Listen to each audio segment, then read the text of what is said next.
السلام علیکم ناظرین، میں ہوں عمران اعظم اور آپ دیکھ رہے ہیں میرا یوٹیوب چینل عمران اعظم ویوز۔ ناظرین، آج کے اس ولاگ میں خبر جو آپ کے ساتھ شیئر کرنے جا رہا ہوں وہ سیاست سے ہٹ کر ہے، لیکن بڑی ہی عام خبر ہے۔ یہ خبر کئی روز سے سوشل میڈیا پہ گردش کر رہی ہے اور پھر بار بار اس کا تذکرہ ہوا، اور یہ خبر دینے والے جو ہیں، جو اس کا سورس ہے، اس نے بھی بار بار اس کا تذکرہ کیا۔ اور پھر یہ خبر الیکٹرانک میڈیا میں تو نہیں آئی، لیکن پرنٹ میڈیا میں اس کو جگہ ملی۔ لیکن الیکٹرانک میڈیا میں کیوں یہ خبر سامنے نہیں آئی، اس کی وجہ کیا ہے؟ حالانکہ میری نظر میں اسے اسپیس ملنا چاہیے تھی الیکٹرانک میڈیا میں بھی، لیکن وہ اس طرح سے اسپیس نہیں مل سکی۔ یہ خبر ہے جو مشال ملک صاحبہ ہیں، ان کی والدہ سے متعلق۔ وہ یاسین ملک جو حریت رہنما ہیں، اس وقت بھارتی جیل میں قید ہیں، تہاڑ جیل میں وہ عمر قید کی سزا ایک بے گناہ مقدمے میں وہ بھگت رہے ہیں۔ تو ان کی جو ساس ہیں ریانہ حسین ملک صاحبہ، ان کا کوئی 2 ہفتے پہلے تقریباً جو ہے اسلام آباد میں انتقال ہوا، اور پھر جب ہم ان کی تعزیت کے لیے گئے مشال ملک صاحبہ کے پاس ہیں جو یاسین ملک کی اہلیہ ہیں، تو وہاں جب میں بھی موجود تھا، میرے ساتھ سابق وزیر اطلاعات آزاد کشمیر سردار عابد حسین عابد صاحب موجود تھے، پیپلز پارٹی کے رہنما سردار زاہد شریف صاحب بھی موجود تھے، اور سینئر صحافی مظہر باللہ صاحب بھی وہاں پہ موجود تھے۔ AKNS کے صدر جو آزاد کشمیر کے ہیں جناب امجد چودھری صاحب، وہ بھی موجود تھے۔ ایک سینئر صحافی اعجاز عباسی صاحب بھی وہاں پہ موجود تھے۔ تو جب مشال ملک صاحبہ آئیں ہمارے پاس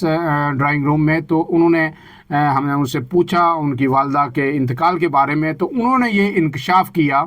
کہ میری والدہ کی موت جو تھی وہ طبعی موت نہیں تھی، انہیں زہر دیا گیا، پوائزن دیا گیا۔ یہ خبر ہم سب کے لیے بالکل چونکا دینے والی تھی اور ایک بڑا انکشاف تھا، اور پہلے تو ہمیں یقین نہیں آیا، لیکن پھر انہوں نے رپیٹ کیا اور انہوں نے یہ کہا کہ یہ پہلا موقع نہیں ہے، اس سے پہلے بھی جو ہے ہمیں پوری فیملی کو جو ہے پوائزن دینے کی کوشش کی گئی، ایک دفعہ ہمیں دیا گیا اور اس بار بھی ہمیں دیا گیا کوئی سلو پوائزن، اور اس میں مجھے بھی دیا گیا۔ انہوں نے اپنی بہن کا بھی ذکر کیا، سبین ان کا نام شاید ہے، انہوں نے بتایا کہ سبین کو بھی دیا گیا، اور رضیہ سلطانہ جو ان کی بیٹی ہیں، 11-12 سال کی بیٹی ہیں یاسین ملک صاحب کی، اسے بھی دیا گیا۔ لیکن ہم لوگ کسی نہ کسی طرح سروائیو کر گئے، لیکن والدہ کی کیونکہ ایج بھی زیادہ تھی، کچھ وہ بیمار بھی تھیں، لیکن وہ سروائیو نہیں کر سکی۔ اس کے بعد وہ پھر زار و قطار رونے لگی، تو ہم نے زیادہ مناسب نہیں سمجھا کہ ہم ڈیٹیلز میں جائیں کہ آیا یہ کیسے اسٹیبلش ہوا کہ انہیں زہر دیا گیا ہے یا کس نے دیا۔ لیکن انہوں نے یہ ضرور کہا کہ انہیں مسلسل جو ہے تھریٹس مل رہی تھیں، ماضی میں بھی تھریٹس ملی ہیں انہیں، اور انہوں نے کہا کہ جو بھارتی خفیہ ایجنسی ہے را، ان کی جانب سے یہ تھریٹس دی جا رہی تھی، اور انہوں نے کہا کہ پوری دنیا کے اندر جو ہے یہ را سپانسرڈ ٹیررزم جو ہے یہ پھیل رہا ہے، اور کوئی شک نہیں اس میں۔ آپ کو پتہ ہے کہ را نے برطانیہ کے اندر بھی وارداتیں کی اور کینیڈا کے اندر بھی وارداتیں کی، جو خالصتان تحریک کے رہنما تھے، سکھ رہنما، انہیں قتل کیا۔ لیکن پھر امریکہ میں کوشش کے دوران کئی لوگ ان کے پکڑے گئے، اور پھر وہ سارا را کا جو نیٹ ورک تھا وہ بے نقاب ہوا۔ بیرون ملک جو لوگوں کو قتل کیا جاتا تھا، عام ترین لوگوں کو ٹارگٹ کر کے قتل کیا جاتا تھا، تو پھر یہ بات ہمارے پاس کوئی وجہ نہیں تھی کہ ہم اس بات پہ یقین نہ کریں۔ لیکن اس کے باوجود میں نے سوچا کہ اس پہ بات کروں، لیکن میں نے پھر اس خبر کو شیئر نہیں کیا کہ میرے خیال میں یہ مناسب وقت نہیں ہے۔ لیکن 2 سے 3 دن بعد یا 4 دن بعد جب سابق وزیر اعظم آزاد کشمیر سردار تنویر الیاس صاحب ان کے پاس تعزیت کے لیے گئے، تو پھر انہوں نے اس بات کو پھر سے دہرایا، اور ہمارے نوجوان صحافی ہیں ارسلان لون صاحب، ڈیجیٹل میڈیا کے لیے بھی کام کرتے، انہوں نے پھر اس خبر کو شیئر کیا، ولاگ کی صورت میں بھی کیا، اور پھر شاید اخبارات میں بھی آئی۔ اب جب ایک مرتبہ پھر اس کے بعد جو ہے جب 5 فروری کا پروگرام تھا یوم یکجہتی کا، تو وہاں بھی میڈیا سے گفتگو کرتے ہوئے تقریباً تیسری مرتبہ مشال ملک نے اس خبر کو شیئر کیا، اور اس سے پہلے جو ہے کشمیر جرنلسٹ فورم کے زیر اہتمام نیشنل پریس کلب اسلام آباد میں 2 تاریخ کو ایک قومی کشمیر کانفرنس ہوئی، اور 2019 کے بعد کے تقاضے اور ریاست کی ذمہ داریاں اس عنوان سے، تو وہاں مشال ملک صاحبہ نے تقریر کی، تو پھر اس میں بھی انہوں نے اس کا اظہار کیا۔ لیکن اب یہ خبر تو جب سامنے آ گئی ہے تو اس میں کئی ایک سوالات پیدا ہوتے ہیں۔ پہلا سوال تو یہ ہے جو بنیادی طور پر جب کوئی بھی یہ خبر سنے گا تو یہی سوال کرے گا ایک صحافی کی حیثیت سے کہ کیسے اسٹیبلش ہوا کہ انہیں زہر دیا گیا۔ اس کے دو ہی طریقے ہیں، یا تو جو ریحانہ ملک صاحبہ ہیں ان کا بعد از مرگ جو ہے پوسٹ مارٹم کیا گیا، یا پھر جب انہیں ہسپتال لے جایا گیا تو لیب ٹیسٹ جو لیبارٹری ٹیسٹ ہوتے ہیں ڈاکٹرز نے اس میں ڈائگنوز کیا ہوگا کہ انہیں پوائزن دیا گیا یا سلو پوائزن دیا گیا۔ پھر اس کے بعد دوسرا سوال یہ پیدا ہوتا ہے کہ آیا انہیں گھر پہ پوائزن دیا گیا، کیونکہ ان کے گھر پہ سیکیورٹی بڑی ہائی ہوتی ہے۔ آپ کو پتہ ہے کہ مشال ملک صاحبہ یاسین ملک کی اہلیہ ہیں، اور اس کے ساتھ ساتھ وہ ایک حریت لیڈر کی جہاں اہلیہ ہیں وہ کشمیر کے لیے مسلسل بولتی ہیں، اور کشمیر کو جتنا زیادہ وہ بولتی ہیں اور جتنا ہائی لائٹ کرتی ہیں بھارت کی جو ظلم و ستم ہے مقبوضہ کشمیر کے اندر، شاید ہی کوئی دوسرا شخص اتنا ہائی لائٹ اسے کرتا ہو۔ تو اس وجہ سے یقیناً ان کی جان کو خطرہ ہے، ان کی فیملی کو خطرہ ہے، اور اس وجہ سے ان کی سیکیورٹی بھی بڑی ہائی ہے۔ لیکن یہ پر ابھی تک کلیئر نہیں ہو سکا کہ آیا ان میں گھر میں ہی کوئی پوائزن دینے کی کوشش کی گئی یا دیا گیا، یا پھر کہیں کسی ریسٹورینٹ میں انہوں نے کھانا کھایا تو وہاں کوئی جو ہے نا لوگوں کو خریدا گیا اور وہاں یہ پوائزن انہیں دیا گیا۔ لیکن اس کے ساتھ ساتھ یہاں یہ بتانا بھی ضروری ہے کہ یہ واردات کوئی راہ کی جانب سے پہلی واردات نہیں ہے۔ اس سے پہلے بھی جو ہے دنیا کے علاوہ آزاد کشمیر اور پاکستان میں بھی کئی لوگوں کی ٹارگٹ کلنگ ہوئی ہے۔ 2022-23 کے دوران تقریباً 4 لوگوں کو جو را اسپانسرڈ نیٹ ورک ہے اس نے شہید کیا۔ اس میں جو ہے ایک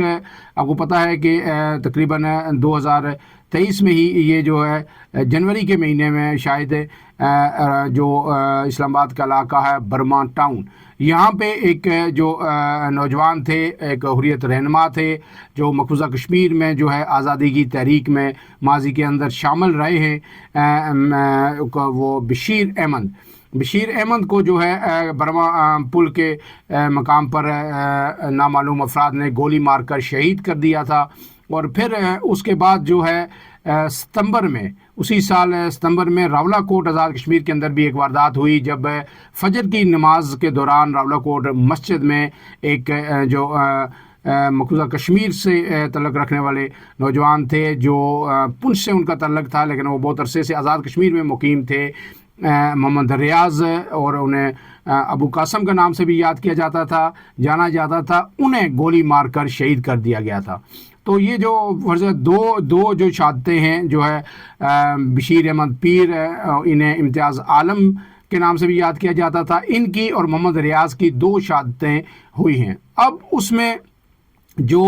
راولہ کوٹ میں شہادت ہوئی تھی محمد ریاض کی، اس میں جن لوگوں کو گرفتار کیا گیا تھا، جس نوجوان کو گرفتار کیا گیا تھا اس کے بارے میں بتایا گیا تھا یہ کہ قائد اعظم یونیورسٹی کا اسٹوڈنٹ ہے اور شاید اس کا بلوچستان سے تعلق تھا، اسے خریدا گیا،